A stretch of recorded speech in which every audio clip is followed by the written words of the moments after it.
Hello everyone, welcome to my channel Raman education academy. Telangana SI మెయిన్స్లో 2022లో వచ్చిన ప్రాబ్లం ఇది. సింపుల్ ఇంట్రెస్ట్ అనే టాపిక్ నుంచి వచ్చిన క్వశ్చన్. ఓకేనా, ఒకసారి చూడండి. రామ్ తన పుట్టినరోజున బంధువుల నుండి బహుమతి రూపంలో 8,500 రూపాయలు పొందాడు. అతనిలో పొదుపు చేసే తత్వాన్ని పెంచడానికి అతని తాతగారు 20% బారు వడ్డీకి అతని సొమ్మును అప్పుగా ఇవ్వమని అడిగాడు. అతని తండ్రి సాలీన 15% బారు వడ్డీతో అతని సొమ్మును అప్పుగా తీసుకోవడానికి సిద్ధమయ్యాడు. అతని పెద్దన్న సాలీన 10% బారు వడ్డీ రేటుతో అతని సొమ్మును ఎంత మొత్తాన్ని అయినా అప్పుగా తీసుకుంటాడు. అయితే అతని తాతగారు 5,000 రూపాయలు మాత్రమే తీసుకోవడానికి ఆసక్తి కలిగి ఉన్నాడు. అతని తండ్రి కొంత భాగం కాకుండా పూర్తి మొత్తాన్ని మాత్రమే తీసుకోవడానికి ఆసక్తి కలిగి ఉన్నాడు. రామ్ అతని బహుమతి మొత్తాన్ని అప్పుగా ఇచ్చేస్తే అతని తర్వాత పుట్టిన రోజుకు అతను ఎంత పొందగలిగితే అతను పొందగలిగే గరిష్ట మొత్తం ఎంత అని అడుగుతుండు. క్వశ్చన్ చూస్తే మాత్రం పెద్దగా ఉంది, కానీ ఇన్ఫర్మేషన్ మాత్రం చిన్న ఇన్ఫర్మేషన్. ఏంటంటే చూడండి, సో రామ్ అనే పర్సన్ అతను ఏదైతే పుట్టినరోజు ఉందో ఆ పుట్టినరోజుకి మొత్తం బహుమతి రూపంలో 8,500 రూపాయలు వచ్చినాయట. ఓకేనా, అయితే ఈ 8,500 రూపాయలు కాస్త ఓకేనా, సో తన పొదుపును అదే ఏదైతే 8,500 రూపాయలు ఉందో దాన్ని పెంచడానికి సో వాళ్ళ తాతగారు, వాళ్ళ అన్న ఓకేనా మరియు వాళ్ళ ఫాదర్ ఆ అమౌంట్ ను తీసుకుందామని చెప్పారు. ఆ అప్పు కింద తీసుకుంటా అని చెప్పారు. సో వాళ్ళ తాత ఏదైతే ఉన్నాడో అతను చూడండి ఒకసారి ఇక్కడ 20% వడ్డీకి ఇస్తా అని చెప్పాడు. ఓకేనా, 20% ఇస్తా అని చెప్పిండు వడ్డీ. అతని తండ్రి ఎంత శాతం ఇస్తా అన్నాడు? 15% ఇస్తా అని చెప్పిండు. నెక్స్ట్ చూడండి, అతని పెద్ద అన్న 10% ఇస్తా అని చెప్పిండు. ఓకేనా, సో ముగ్గురు సిద్ధంగా ఉన్నారు అమౌంట్ తీసుకోనికి.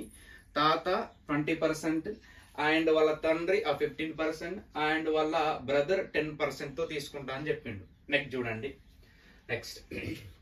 అయితే అతని తాతగారు 5,000 రూపాయలు మాత్రమే తీసుకోవడానికి ఆసక్తి కలిగి ఉన్నాడు. అతని తండ్రి కొంత భాగం కాకుండా పూర్తి మొత్తాన్ని మాత్రమే తీసుకోవడానికి ఆసక్తి కలిగి ఉన్నాడు. నెక్స్ట్ మరి వాళ్ళ బ్రదర్ చూడండి ఒకసారి ఇక్కడ ఏమన్నాడు.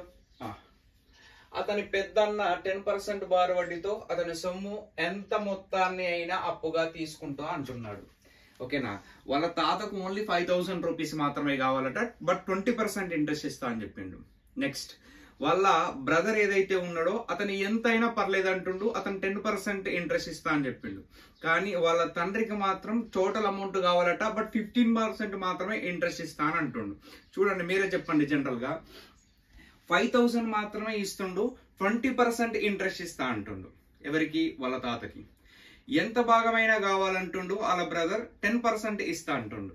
అంటే మొత్తం కాకుండా ఎంత రిమైనింగ్ ఏదైతే ఉందో సో ఆ కొంత భాగం కావాలని వాళ్ళ బ్రదర్ అంటుండు, 10% అంటుండు.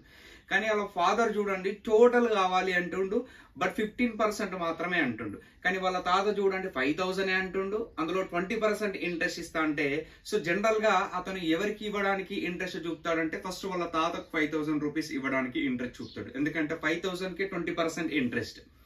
మరి రిమైనింగ్ ఏదైతే ఉందో అది ఎవరికి ఇస్తాడంటే వాళ్ళ బ్రదర్ కి కావాలి అంటుండు. అంటే ఎంతైనా పర్లేదు తీసుకుంటా అంటుండు. కానీ వాళ్ళ ఫాదర్ ఇక్కడ టోటల్ కావాలి అంటుండు కదా. సో టోటల్ అనేది 15%. కానీ ఇక్కడ ఓన్లీ 5,000 మాత్రమే 20% కాబట్టి ఆ 5,000 ఫస్ట్ వాళ్ళ తాత అనే పర్సన్ కి ఇస్తాడు 20% తోని. రైట్, చూడండి ఒకసారి. మరి 5,000 రూపీస్ పైన ఎంత పర్సెంట్ ఇంట్రెస్ట్ తో ఇస్తుండు? 20% ఇంట్రెస్ట్ తో ఇస్తుండు. కాబట్టి మనం ఏం చేద్దామంటే 5,000 లో 20% వాల్యూ అనుకుంటే ఇంట్రెస్ట్ వస్తుంది. 0 cancel and 0 cancel. 500 into 2 is equal to 1,000 rupees interest వస్తుంది. ఓకేనా, మరి వాళ్ళ తాతకు ఇచ్చిన అమౌంట్ 5,000 రూపీస్, తనకు వచ్చిన ఇంట్రెస్ట్ 1 year కి ఎంత అంటే 1,000. అంటే ఓవరాల్ గా వాళ్ళ తాతగారి దగ్గర నుంచి వెళ్ళి 5,000 ప్లస్ 1,000 రూపీస్, ఓవరాల్ గా 6,000 రూపీస్ అనేది రావడం జరిగింది. నెక్స్ట్ మరి రిమైనింగ్ ఎవరికి ఇస్తుండు? వాళ్ళ ఫాదర్ కి ఇవ్వట్లేదు, ఎందుకంటే 8,500 జస్ట్ 15% కి అంటుండు. కానీ ఇక్కడ 5,000 కి 20% కాబట్టి ఫస్ట్ వాళ్ళ తాతకి ఇచ్చిండు. మరి వాళ్ళ బ్రదర్ కి ఎంత కావాలట? రిమైనింగ్ ఎంతైనా పర్లేదు అన్నాడు కాబట్టి ఆ రిమైనింగ్ వాళ్ళ బ్రదర్ కి ఇస్తాడు. సో కాబట్టి 5,000 టోటల్ 8,500 లో 5,000 పోతే రిమైనింగ్ 3,500 రూపీస్ అనేది వాళ్ళ బ్రదర్ కి ఇవ్వాలి. ఓకే, ఎందుకంటే వాళ్ళ ఫాదర్ కి మొత్తం కావాలి, బట్ ఇంట్రెస్ట్ తక్కువ వస్తుంది కాబట్టి రిమైనింగ్ 3,500 ఎవరికి ఇస్తుండు? వాళ్ళ బ్రదర్ కి. ఎంత పర్సెంట్ చొప్పున ఇస్తుండు? 10%. ఫస్ట్ నువ్వు ఆ 10% వాల్యూ ఎంతో కనుకో 1 year కి 350 రూపీస్ వస్తుంది వాళ్ళ బ్రదర్ దగ్గర నుంచి వెళ్ళి ఇయర్లీ ఇంట్రెస్ట్. వాళ్ళ బ్రదర్ కి ఇచ్చిన అమౌంట్ 3,500, అతనికి వచ్చిన ఇంట్రెస్ట్ 350. అంటే ఓవరాల్ గా ఆఫ్టర్ 1 year తర్వాత 3,850 రూపీస్ అనేది వాళ్ళ బ్రదర్ ఇస్తుండు. ఓకేనా? 1 year తర్వాత కావాలి అంటే నెక్స్ట్ పుట్టినరోజుకి అతనికి మొత్తం ఓవరాల్ గా ఎంత అమౌంట్ అవుతుందంటే చూడండి, వాళ్ళ తాతకి ఇచ్చిన అమౌంట్ 6,000 రూపీస్ ఓవరాల్ గా వాళ్ళ తాత ఇచ్చింది, అండ్ వాళ్ళ బ్రదర్ ఇచ్చింది total amount 3,850 rupees. So overall గా 9,850 రూపీస్ అనేది సో అతని నెక్స్ట్ పుట్టినరోజుకి వచ్చిన టోటల్ అమౌంట్ అది. ఓకేనా?